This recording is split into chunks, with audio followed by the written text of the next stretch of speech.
Welcome to Calm, Cool, and Connected, where we are so happy to be here to provide you with all kinds of different strategies for achieving optimal mental health. And today we are very happy to have Richard Barker, professional hypnotist, on the show today to share with us all about what it is to be hypnotized, how it can help. And so, Richard, we are very happy to have you here. Thank you. Nice to be here. Appreciate it. Thank you so much. Yes. So, in terms of mental health, what have been some of the things that you have seen be successful with using hypnotiz hypnotizing? Yeah.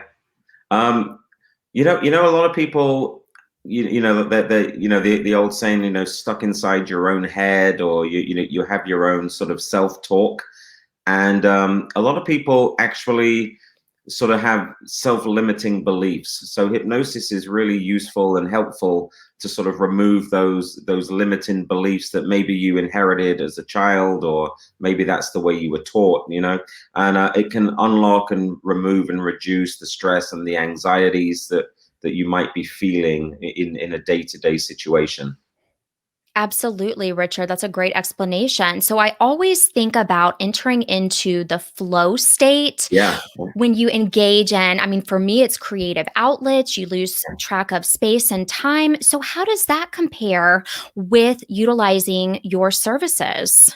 The flow state is interesting because you have the alpha, the beta, the theta and delta brain waves, and what hypnosis essentially does, it kind of relaxes your brain waves and the chaos that's typically going on in your mind. And the flow state is actually, in my opinion, it's sort of tapping into the subconscious mind, which is where all your habits, your behaviors, your belief system lie. And it's actually where your creative side of the brain lies as well. So a flow state for me is what athletes get into. It's what creative people get into. And hypnosis can tap that faster and more effective once you know how to do that.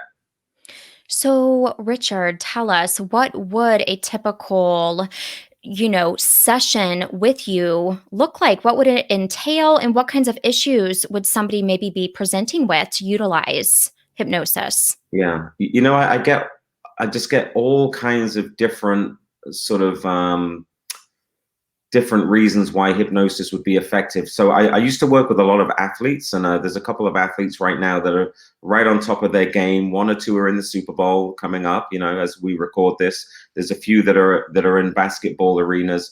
But essentially, some of the more classic cases for hypnosis would be weight loss, stop smoking, removing fears, phobias, like, the fear of spiders, the fear of birds, that kind of thing. And a lot of people for reducing habits of nail biting, and actually a lot of people for anxiety and depression. How do you feel that using hypnosis increases someone's ability to cope with anxiety, or even, as you mentioned, increase their performance, things of that nature? So I think one of the things is, we are what we believe ourselves to be, and we are what we think about all day long. So what your dominant mind focuses on the most becomes true. So I think sometimes in the sort of medical profession, when you diagnose somebody with anxiety or depression, you live up to the label. So what hypnosis can do, it can remove that label and replace it with happiness or prosperous or success. So I think one of the useful things that hypnosis can do is can undo the programming of what we believe ourselves to have. So a lot of people say, I have PTSD, or I have anger, or I have, this emotional connection to something. And what hypnosis is good for is unwrapping that and sort of reframing it to a more of a positive state of mind. Absolutely. It almost sounds like you help someone not any longer identify with what their perceived issue is, but Yeah. instead open up the mind so that they can think a little bit differently about it and just have more of an open state. Is that Yeah. accurate? Yeah. So a lot of people that come to me, a lot of the times I'll contact their doctor, and they'll be prescribed, painkillers or antidepressants or something like that. And it's interesting that whatever they're normally prescribed, I'll just reverse that. So if they're prescribed painkillers, we'll remove the pain.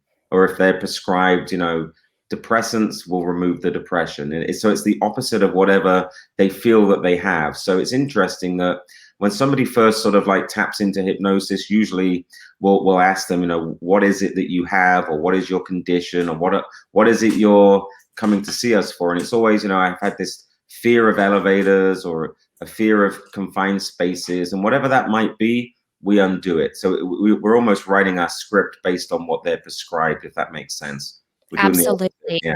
Yes. And so you did kind of touch on this briefly, but can anyone be hypnotized, or are there barriers to receiving treatment? You know, so anybody and everyone can be hypnotized if they want to be hypnotized. There are those that are skeptical or closed-minded or block all the suggestions, so they won't be hypnotized. I mean, you Hmm. can't hypnotize anybody against your will.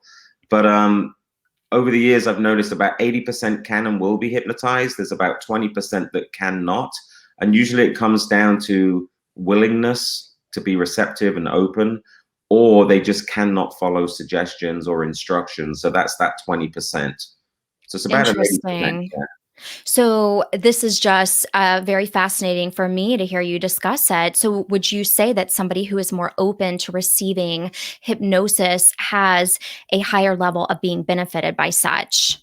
Absolutely, yeah. So, you know, it's interesting that, you know, when a client first gets onboarded, for want of a better term, if they're really too eager or too keen or too sort of just hypnotize me so all my troubles disappear, well, you know, it's not a miracle cure.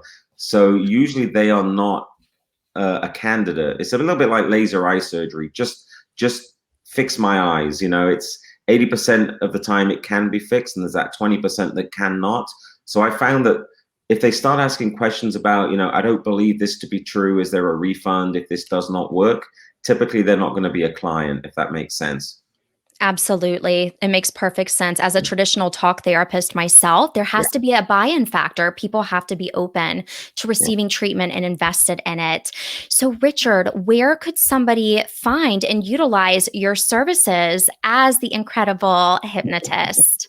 Well, as the incredible hypnotist, you can go to incrediblehypnotist.com. That's one way. There's lots of articles and, you know, information about hypnosis.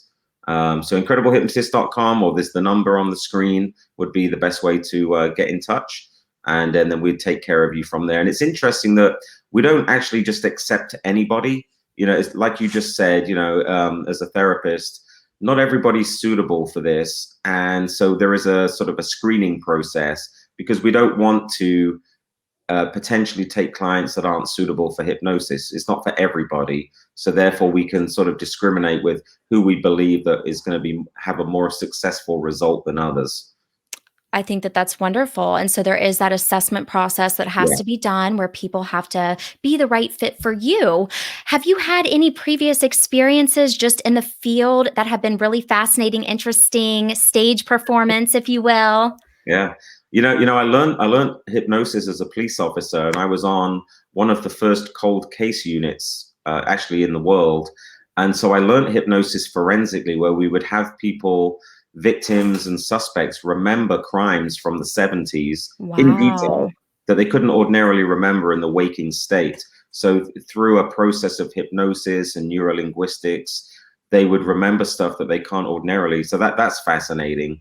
But one story that sticks into mind in particular is a gentleman came to see me in New York City that had a speech impediment.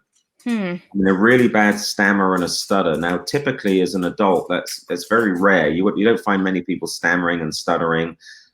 But what it was anxiety. So once we found the issue and we removed that, all of a sudden he could talk clearly and congruently without a stammer and a stutter. So what was funny was he was walking around, you know, the lobby area and the office. I can talk, I can talk, I can speak. I don't stammer, and I don't. And he's reading books, and he's completely, you know, coherent. That was pretty amazing. And on the stage, I used to do a routine with the river dancers. You know, Michael, Yes. Lord of the Dance, back in the day, Mm-hmm. all doing the Irish jig. So this one guy in particular, he's doing this Irish jig, and he's so good at river dancing, but he had a prosthetic leg, and he unscrewed it on stage and threw it into the audience. So now he's on one leg, and we're all looking, going, "This is okay. This is weird." He can river dance with one leg, and he's thrown the other Wow. way. That was quite bizarre. I have done things like I was on the Late Late Show with James Corden a couple of years ago, and he's an awesome talk show host, People's Choice Awards. But even he confided that he suffers with anxiety, before every recording of his show, Sure. and it's just amazing how there's also Fergie, from the Black Eyed Peas, Hmm. has an issue with large groups, which is very strange considering what she does for a living. So I think everybody has this something, and it's interesting how hypnosis can actually help that. Absolutely. Yeah. Something that's just so intriguing to me, and that you've already definitely has been very much a theme throughout this interview, was that it really does tend to access a part of your brain that you wouldn't access on that conscious level Yeah. of awareness. So, Richard, I feel like I could talk to you for hours, and I am so grateful that you've come on the show. Share with us one more time your website and your phone number, if you don't mind. Yeah, it's incrediblehypnotist.com, and the phone number is 646-362-1490. Beautiful. Incrediblehypnotist.com. Richard, it has been such a pleasure. Thank you for your time Oh, you're today. very welcome. Thank you. Yes, we hope that you have enjoyed this episode today of Calm, Cool, and Connected. We are here to talk all about tips for achieving mental health, both traditional and alternative. And please tune in, like, subscribe, and share on Calm, Cool, and Connected.